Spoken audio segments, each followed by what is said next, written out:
मुखोटा में आप सबका बहुत बहुत स्वागत है। राष्ट्रीय गरिमा पार्टी के अध्यक्ष श्री उपेंद्र तिवारी जी ने अपने विचार व्यक्त किए मध्य प्रदेश शासन के नए कर्ज लेने पर। आइए सुनते हैं क्या है उनके विचार। नमस्कार। वर्तमान में मध्य प्रदेश सरकार एक बार पुनः 88,540 करोड़ रुपए का कर्जा लेने जा रही है। ये कर्जा वर्तमान में मध्य प्रदेश सरकार द्वारा लिए गए आज तक के कर्ज की सबसे बड़ी राशि होगी और ये कर्ज लेने के पश्चात मध्य प्रदेश सरकार के ऊपर 4 लाख करोड़ रुपए से अधिक का कर्ज हो जाएगा। जो वर्तमान में बजट आने की उम्मीद है वो लगभग 3.5 लाख करोड़ रुपए का बजट मध्य प्रदेश सरकार का आने की उम्मीद है। अर्थात जो टोटल बजट है मध्य प्रदेश सरकार का उससे भी अधिक इस सरकार के ऊपर अब कर्ज होगा। जहाँ भी कोई समृद्धि की बात की जाती है उसमें धन की बात आती है और यदि चाहे वो परिवार हो, चाहे वो कोई संस्थान हो, चाहे प्रदेश हो या देश हो, जब इनमें से कोई भी वर्ग कर्ज में डूबता है तो वह डूबता चला जाता है। फिर उसकी समृद्धि की आप आशा करना मूर्खता होती है। यदि इस प्रदेश को समृद्ध बनाना है तो सबसे पहले हमारे राजनेताओं को ये सोचना चाहिए कि मध्य प्रदेश कर्ज से मुक्ति कैसे पाए। ये कर्ज जो लगातार बढ़ रहा है ये घटे कैसे।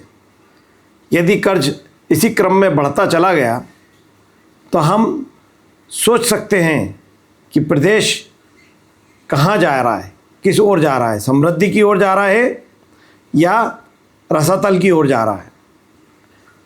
वर्तमान परिस्थितियों में चाहे हम प्रदेश की बात कर लें चाहे हमारे देश की बात कर लें, ये दोनों ही आर्थिक दृष्टिकोण से रसातल में जा रहे हैं। वर्तमान में बेरोजगारी भी चरम सीमा पर है। जिस प्रदेश और देश की युवा शक्ति बेरोजगार होगी उसके समृद्ध होने की परिकल्पना बहुत दूर हो जाती है। यदि प्रदेश और देश को हमें समृद्ध बनाना है तो सबसे पहला काम हमें हमारे युवाओं के हाथों में काम देना होगा। चाहे वे काम सरकारी नौकरी का हो, प्राइवेट नौकरी का हो, लघु उद्योगों का हो, मध्यम वर्गीय उद्योगों का हो, बड़े उद्योगों का हो, कुल मिलाकर हमारी ये जो ऊर्जा है युवा शक्ति की, यदि आप उस ऊर्जा का सदुपयोग नहीं कर पा रहे हो तो आपका समृद्ध होना अकल्पनीय है। समृद्ध होने की कल्पना भी मत करिए आप।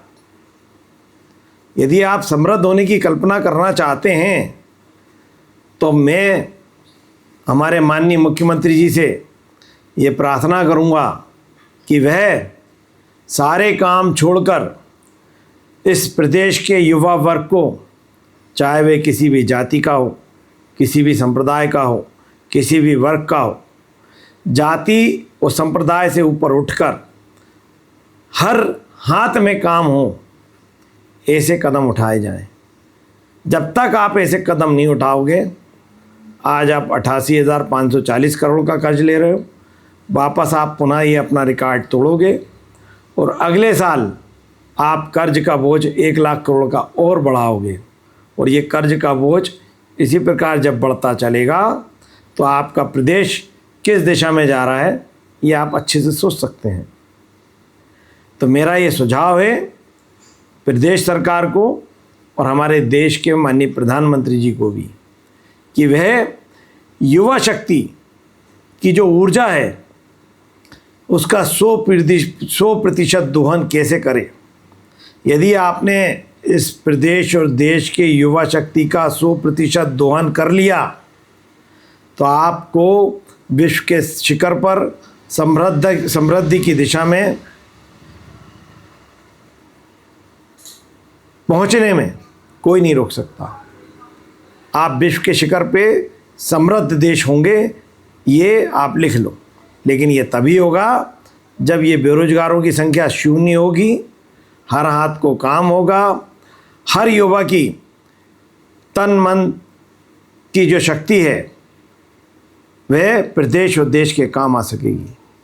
यदि आप देश की इस युवा ऊर्जा का उपयोग करने में असफल रहते हैं तो आप ना तो प्रदेश को आगे ले जा सकते हो और ना ही इस देश को आगे ले जा सकते हो। इसलिए मेरी ये करबद्ध प्रार्थना है कि देश के सत्ता में बैठे हुए पूरे देश के नेता युवा शक्ति का सदुपयोग करने की दिशा में योजनाएं बनाएं, उनको क्रियान्वित करें और युवाओं को ऐसे अवसर दें कि वह बेरोजगार नाम के शब्द से बहुत दूर हो चले जाएं। जय हिंद, जय भारत।